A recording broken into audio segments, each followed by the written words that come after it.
Olá, alunos! Tudo bem com vocês? Espero que sim. Vamos dar início a mais uma aula de história. Bom, semana passada nós tivemos uma semana puxada. Foram 3 vídeos com bastante assunto, com bastante informação.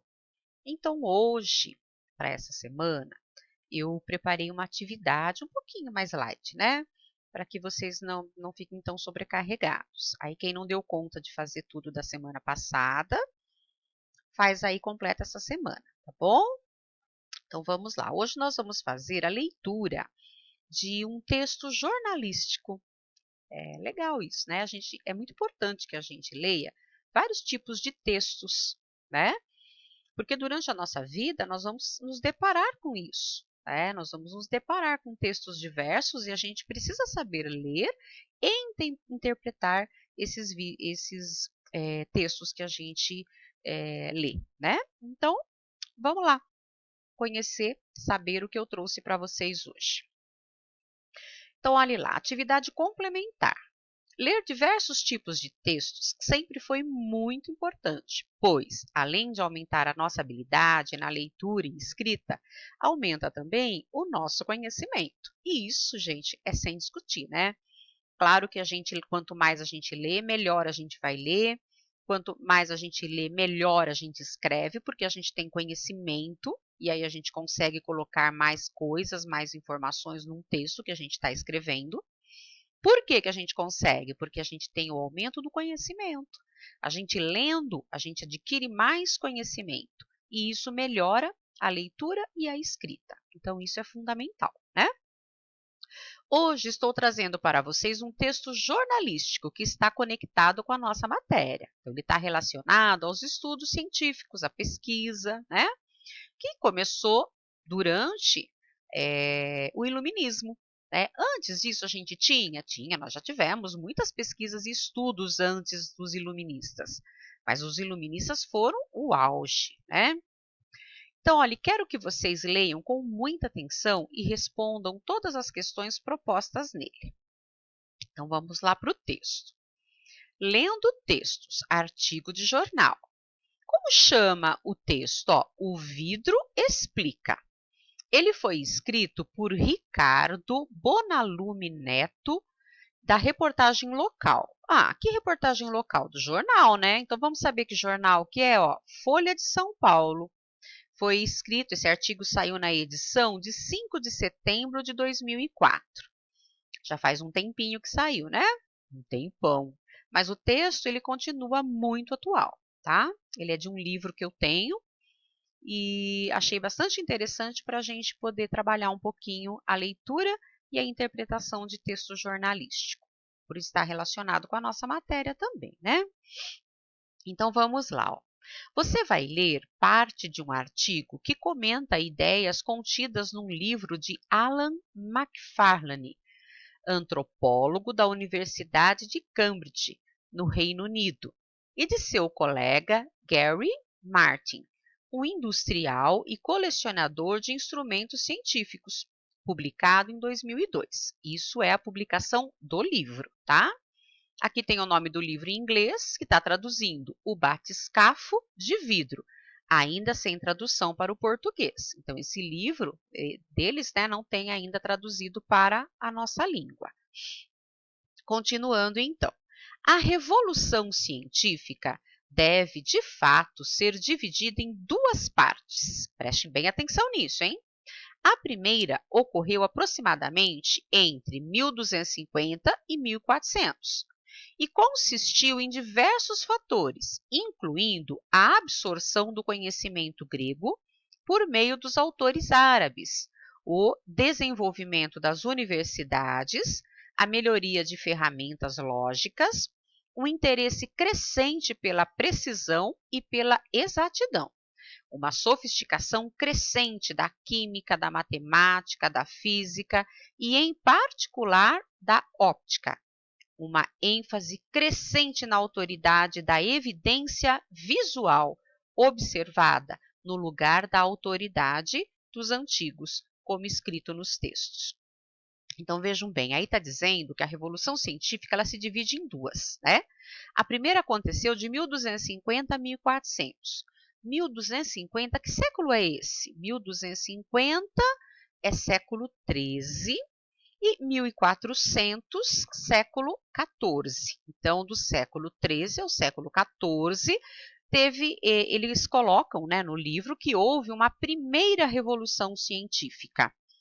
O que estava acontecendo durante esse período, né? Nós estávamos vivendo o final da Idade Média, aquele momento em que os feudos já estavam entrando em decadência, as pessoas estavam saindo dos feudos para morar nos burgos, o comércio voltando a existir, as universidades voltando a existir, não, as universidades sendo organizadas, fundadas pelos burgueses.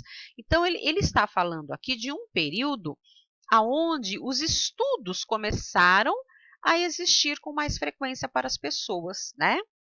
Porque antes disso, lá na Idade Média, durante o feudalismo, a maioria das pessoas não tinha estudo, né? Quem sabia ler um pouquinho e ter conhecimento era os religiosos, né?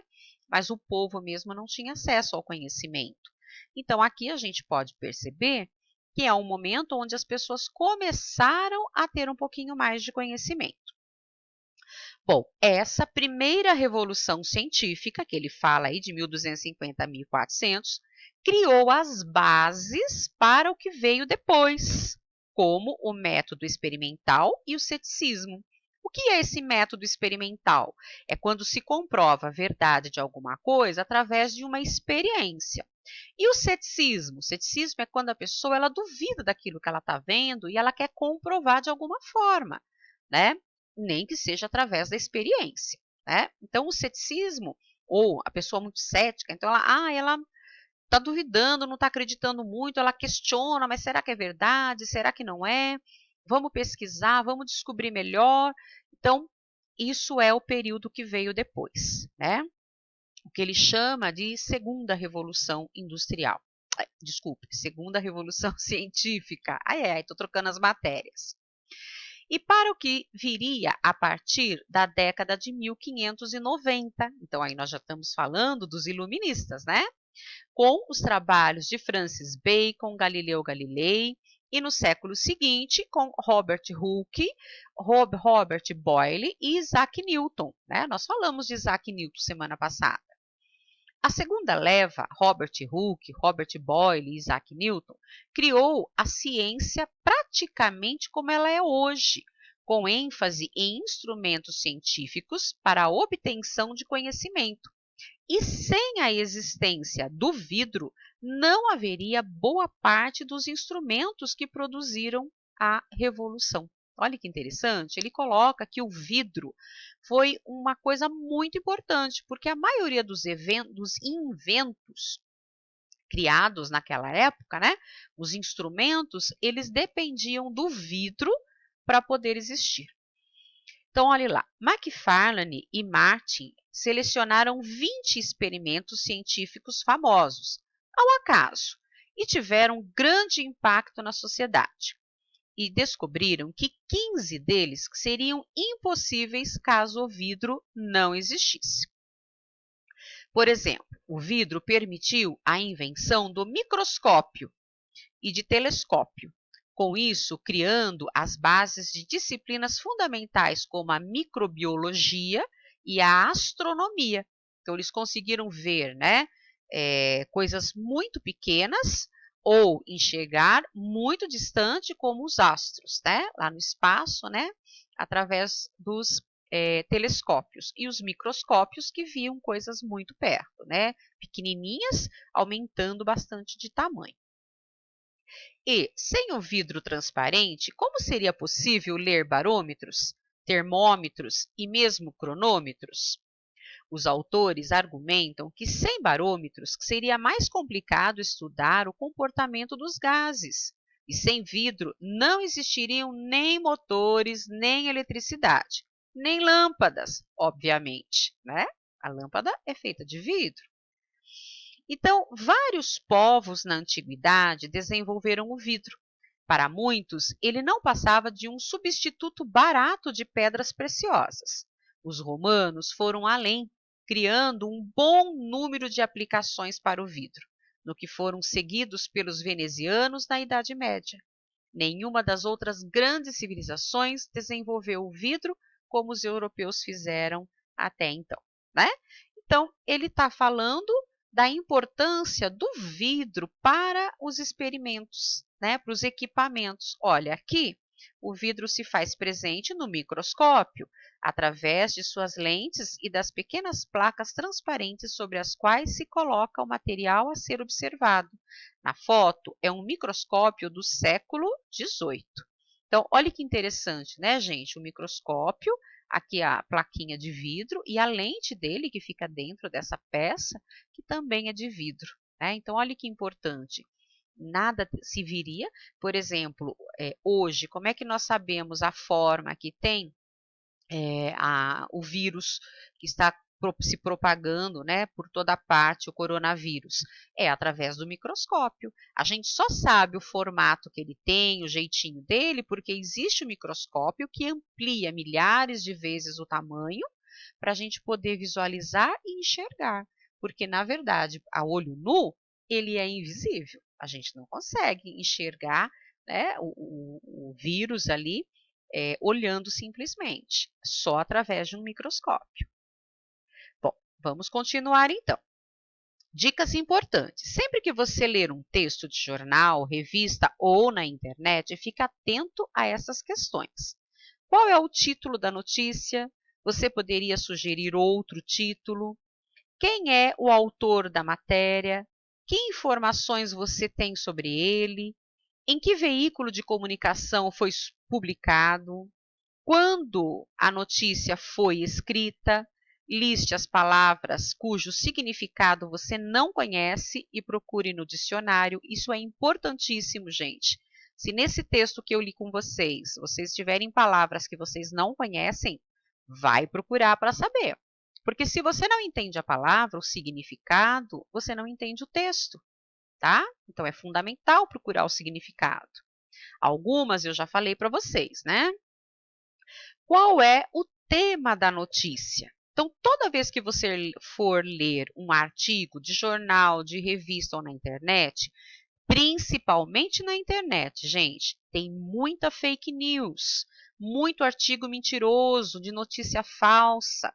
Então, a gente precisa ficar muito atento, porque a gente acaba acreditando em coisas que não existem e que não aconteceram, tá? Bom, aí vem discutindo o artigo, que é realmente a atividade que vocês vão fazer para mim, né? Isso que vocês podem deixar no caderno de vocês, tá? Então, vem lá. Do que trata a notícia? O autor identifica duas revoluções científicas. Olha lá, eu falei no começo, prestem bastante atenção nisso. Ele coloca lá duas revoluções científicas. Quando ocorre cada uma delas e quais suas principais características. Então, se vocês acharem que no texto ainda está em dúvida, vocês podem pesquisar na internet. Revolução científica, coloca o ano, tá? De quando, ou o século, que eu falei agora também. E tenta identificar lá na internet quais foram as características delas, tá? E aí vocês respondem. Por que os autores do livro consideram o vidro um elemento tão importante para o desenvolvimento da ciência? Tá? Então, aí vai ser a sua opinião com base no texto. Copiem as questões no caderno de história e responda. Tá? Então, vocês vão copiar as perguntinhas no caderno de história e vão responder. Essa semana um pouquinho mais leve, né? Porque semana passada realmente eu puxei bastante. Foi um capítulo inteiro semana passada, ok? Se vocês tiverem alguma dúvida, entre em contato com os professores do grupo, que eles me passam as dúvidas e eu respondo para vocês, ok? Beijo, até a próxima. Tchau, tchau.